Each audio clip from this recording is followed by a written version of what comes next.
अलमारी के अंदर फैला अंधेरा आहिस्ता आहिस्ता एक शक्ल इख्तियार करने लगा। कमरा सर्द हवा से भर गया और अयान के दांत खौफ से बजने लगे। हंजला ने आगे बढ़कर देखा। अंधेरे से एक धुंधली सी परछाई निकली जो रफ्ता रफ्ता एक मर्द की सूरत में ढल गई। वो लंबा कद, चेहरे पर स्याह नकाब और आंखों में जलती हुई सुर्खी लिए खड़ा था। उसने भारी आवाज में कहा, कई बरस बाद वारिस ने मुझे आज़ाद किया है। आयान ने हंजला को पीछे खींचा। ये ये कौन है? हंजला, तुम्हें अंदाजा है तुमने क्या किया है? हंजला की जबान बंद हो गई। वो सिर्फ उस परछाई को देखे जा रही थी जो किसी पुरअसरार ताकत की अलामत लग रहा था। नकाबपोश ने सर झुकाकर हंजला को देखा और बोला, तुम हमारे खून की आखिरी निशानी हो। तुम्हारे बगैर ये खेल अधूरा था।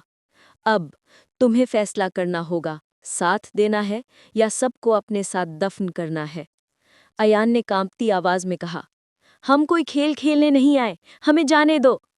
नकाबपोश ने कहकहा लगाया। उसकी हंसी कमरे में गूंजने लगी, जैसे दीवारें भी लरज रही हों। यहाँ आने वाले अपनी मर्जी से वापस नहीं जा सकते। अब ये कोठी तुम्हारी है और इसके बोझ के साथ तुम्हारा मुकद्दर भी। हंजला ने लरसते हुए कहा, क्या मतलब? मेरा इस सब से क्या ताल्लुक है?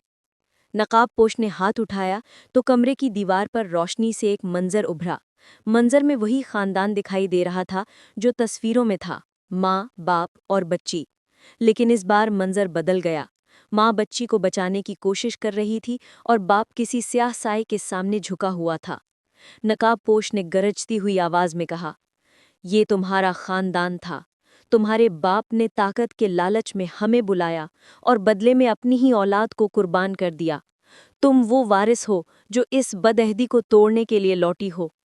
हंजला के दिल में दर्द की लहर दौड़ गई। मेरे वालिद, उन्होंने ये सब किया?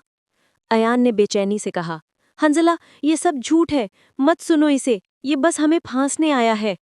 लेकिन हंजला की आंखों से आंसू बहने लगे। वो जानती थी कि बचपन की खोई हुई यादों में कुछ ऐसा ही साया छिपा हुआ था जिसे वो हमेशा नज़रअंदाज करती रही थी। नकाबपोश ने आहिस्ता कहा, अब फैसला तुम्हारे हाथ में है। या तो हमें आज़ाद करो या फिर तुम्हारी रूह भी हमेशा के लिए यहीं कैद हो जाएगी।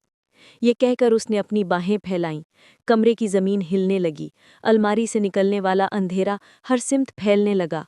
अयान ने हंजला का हाथ पकड़ा। हमें अभी भागना होगा। लेकिन हंजला ने धीमी आवाज में कहा, अगर मैं भागी तो ये सब कभी खत्म नहीं होगा। मुझे सच का सामना करना होगा। नकाबपोश करीब आया। उसकी सुर्ख आंखें हंजला की आंखों में पेवस्त हो गईं। वारिस, तुम्हारे फैसले पर हमारा अंजाम तय होगा।